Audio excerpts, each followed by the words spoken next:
Now, the latest crisis had begun on Tuesday with the mass defection of 27 People's Democratic Party members of the state assembly to the All Progressives Congress. What could this profound development portend for PDP in Rivers State? Well, for answers, we're now turning to PDP's National Legal Advisor, Jacob Mark. Thank you so much for joining us this afternoon. Thank you so very much. Right. Former National Legal Advisor. All right. Well, out of the 25 or is it 27 individuals that defected to APC, what are the implications for the PDP now, especially knowing that these seats have been declared vacant?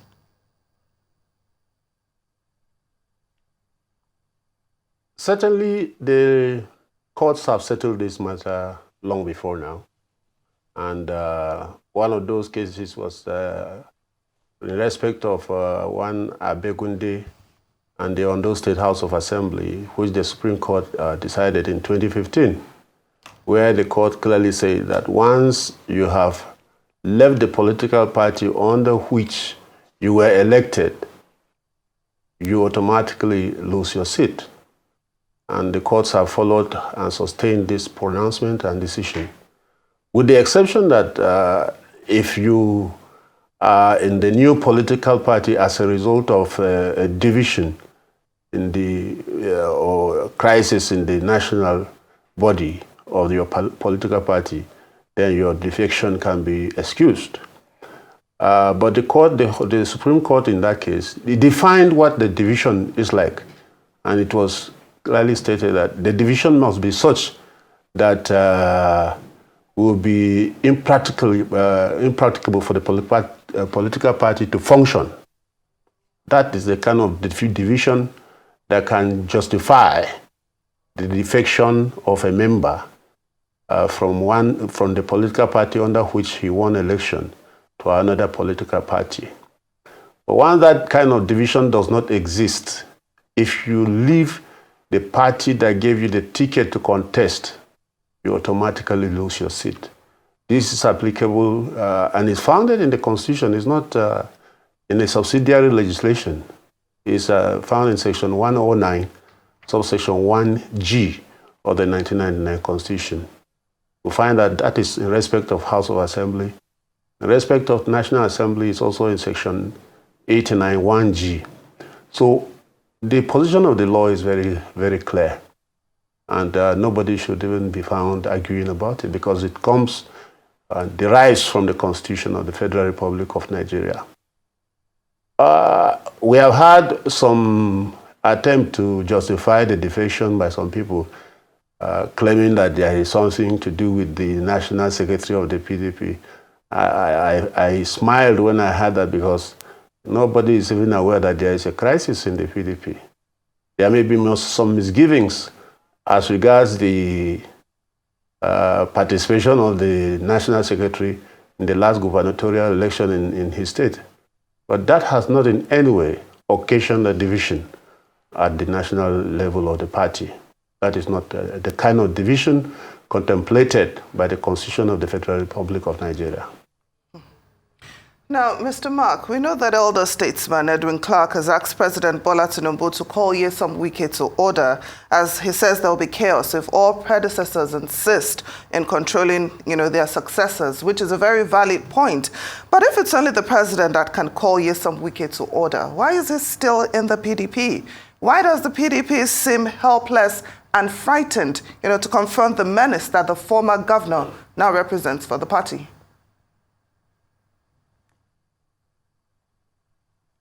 I agree with you, and I think I've raised this issue in a previous interview, that the national leadership of the party is actually failing and is acting helpless as regards the conduct of the former governor of Rivers State. It's such a shame that an individual will bring so much disrepute and disrespect to the party and nothing happens to him. It's unheard of. This is not the kind of leadership some of us participated in so many years ago. And it's unacceptable that an individual will turn around and be bigger than everybody, do whatever he wants, walk against the party practically and boast about it, and nothing happens to him. That is the wildest show of irresponsibility at that level. And honestly, it's a shame that somebody will have to call or invite the president to call him to order while he is still a member of a PDP. The president of the country is not a member of the PDP. So on which basis is anybody calling the president to call him to order? The events surrounding the affairs of Rivers State are such an embarrassment to anybody who ascribes and subscribes to the tenets of democracy. An individual should never, no matter how strong, an individual should never be bigger than his state, never be bigger than the people, never be bigger than everything you think about. It's unprintable, it's a shameful thing, and it should not be heard in today's democracy. But he has boasted about it. And I pity the people of Rivers State because they are the receiving end of all this rubbish. When a simple issue of ego takes center stage, that the ego and pride of a person takes over and he boasts about it and he says whatever he wants to say, he indicates he's going to deal with people and nothing happens to him, the people suffer. The Rivers State people, the economy of Rivers State, the civil servants, the ordinary people of Rivers State can never be said to be benefiting from what is happening. And today, we heard also that one of the absurdities of the current century took place, where the governor of Rivers State is presenting his budget to 4 members of the House of Assembly. That is also an absurdity, and it doesn't add up. I don't understand how people will go into impunity outrightly and boldly in the face of outright constitutional provisions. If you are so big that everybody must kowtow to you, kowtow and worship you, then probably you are not supposed to be a Democrat. You are supposed to be an emir or one chief in a local place, sitting down, everybody comes to bow to you before they drink water. But what we are seeing is not at all part of the democratic culture that we claim to be practicing.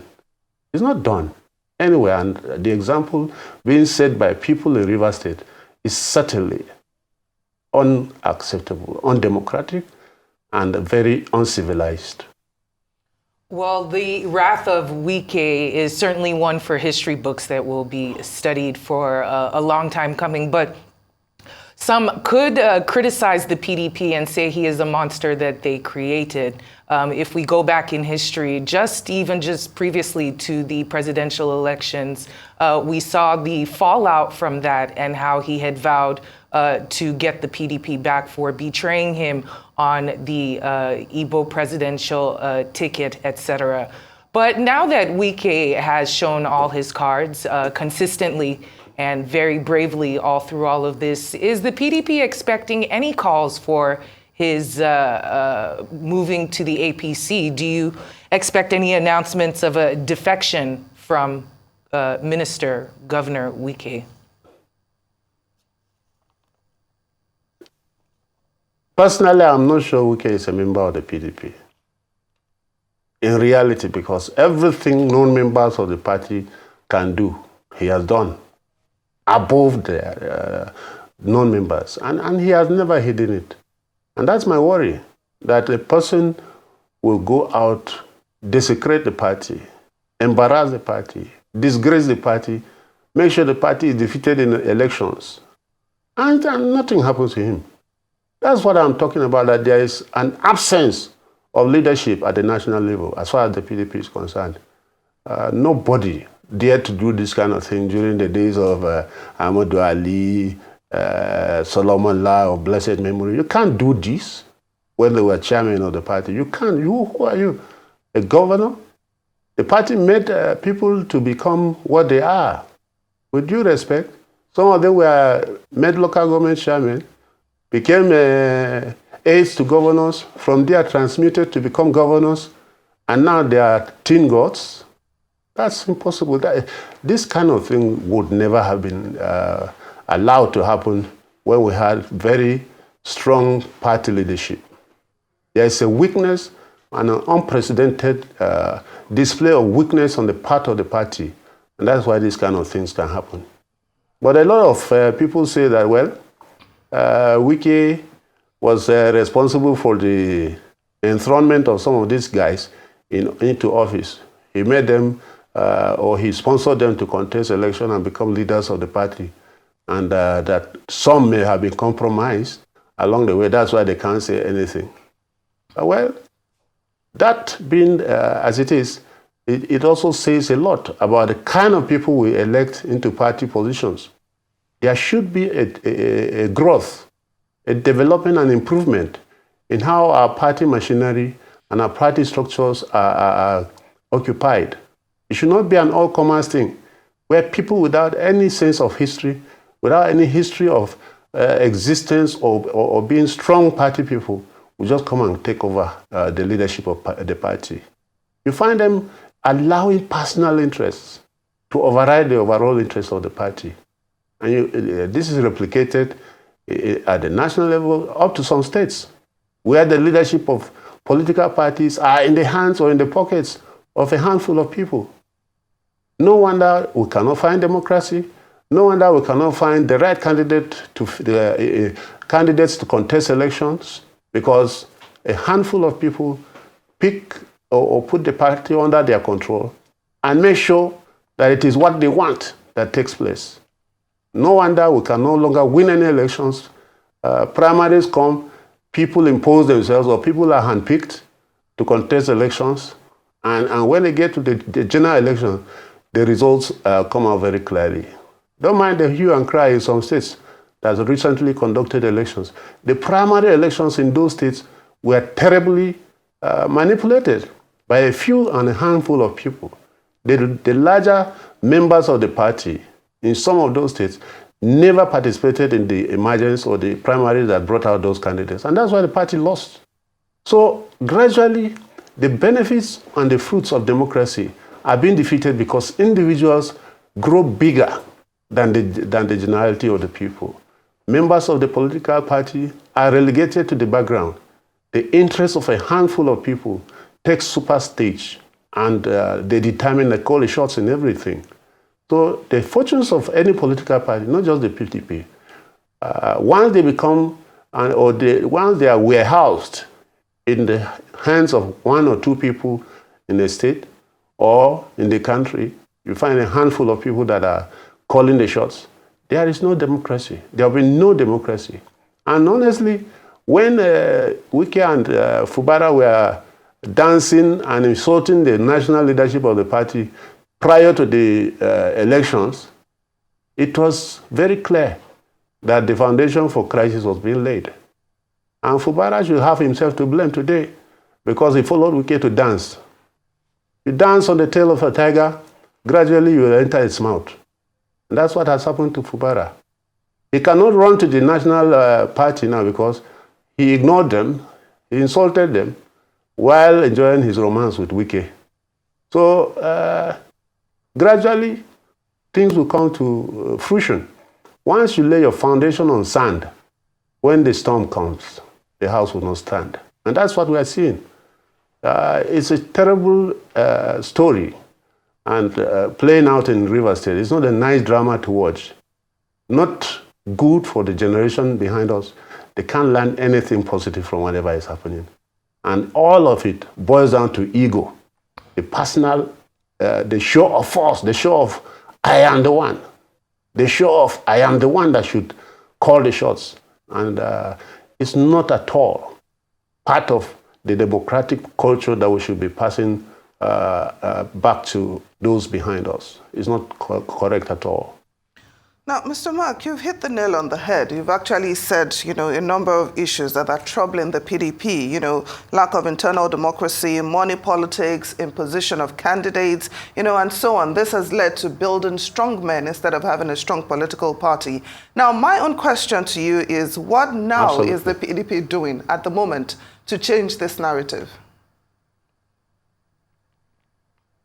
Well, I read a very weak letter from the National Publicity Secretary saying that INEC should declare the positions or the seats of these defected members vacant. And I felt unconvinced that the party was doing anything strong to assert its position. Because that letter, as much as it said the correct thing, but I wonder who will obey that letter. Ordinarily, the party should have gone to court from the very first day that thing happened. I don't know whether they have gone to court to ask for a declaration. You can't, INEC, what can INEC do without an order from the court? And if we are not bold enough or we don't have confidence in the courts, that's another story for another day. But the truth remains, I don't see why you'll be writing any letter to INEC. Go to court, get the courts to make a declaration, and you move the people out, those people out of office, and get INEC to be directed to take the necessary steps. But also at the national level, Mr. Mark, I'm wondering what the PDP is doing to rebuild the party. Because Nyesom Wike is not the only strong man you have within your party, if we're being very honest here. Certainly, I have repeated it over and over, there is an absence of leadership as far as the national leadership of the party is concerned. There are so many things that have been ignored or abandoned, or people in those offices are unaware of what they are supposed to do. Everybody appears to be lost. They look helpless. I look at them sometimes on TV, I feel very sad that these are the kind of people leading the party at this stage. They can't take decisions, they can't put their feet down, they can't exercise disciplinary control over members. Powers donated to them by the constitution of the party and even the constitution of the country are not being utilized. So everybody is just enjoying himself in the negative. Do whatever you can, nothing will happen to you. And that's the pitiful situation of the political party called PDP. It's not a good thing, but that is the situation and the reality. Nobody appears to be in control of anything. And the fortunes of the party are certainly being dragged underground. I don't see how the party can survive with this kind of situation, where nobody is taking responsibility of anything, nobody is taking decisive steps, nobody is doing anything to call people to order. No. This is not the kind of leadership any political party should be proud of. And I'm not proud of the kind of leadership we have now. And if the leadership in the PDP is in shambles, you can only imagine how the people of Rivers State feel watching this back and forth happen, and nothing is being done within their state. Every week it's a new headline about more chaos and destruction, not only to the political framework, but to their physical buildings in the state. What becomes of Rivers indigents while this battle continues? Certainly, the Rivers State people are those I pity more, because with abundant resources at the disposal of political players, no meaningful development can take place. Because currently, you have a divided house. The governor is fighting a war of survival. The former governor is fighting a war of supremacy to prove that he is the teen god of Rivers politics, and he's saying it boldly to the hearing of everybody. So the issues of development are laid to rest. There is a budget that was presented, like I said, I saw it yesterday, to 4 members of the House of Assembly. So how do you justify the expenditures of public funds approved by 4 people? How do you even allow the world to see that kind of misgovernance?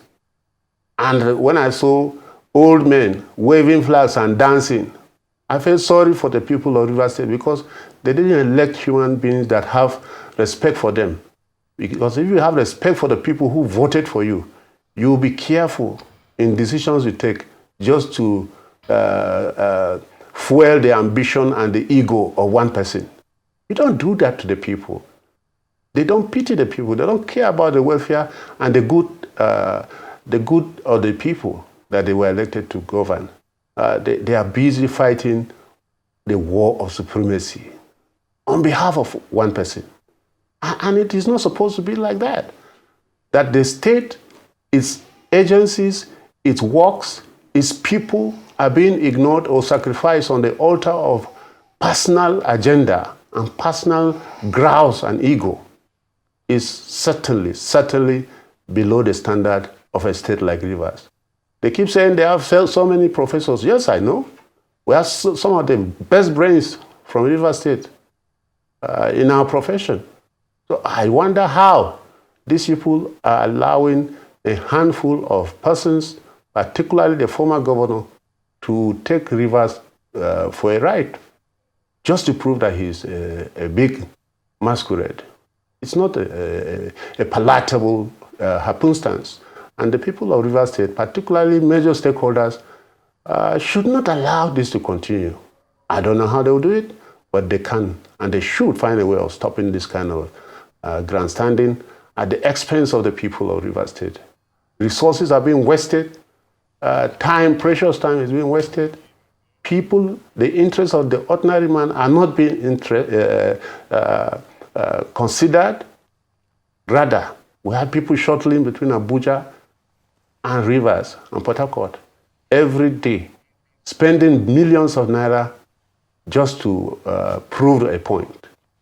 That is not supposed to be the preoccupation of public office holders, and it should be condemned by every well-meaning Nigerian, particularly those who have the interests of Rivers people at heart.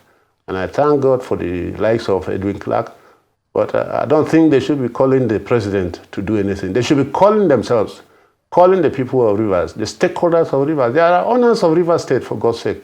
They should stand up and call people to order. There are people that we must listen to.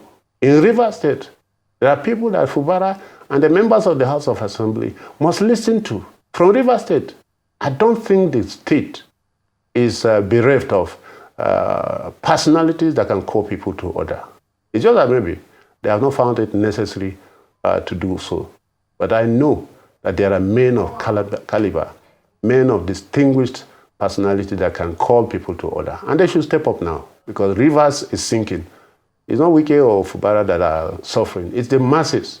The ordinary people in Rivers State are the ones suffering, because their development and progress has been laid to rest until this crisis is put on hold. Oh, very sad situation indeed. Former PDP National Legal Advisor Jacob Mark, thank you so much for joining us on Newsday.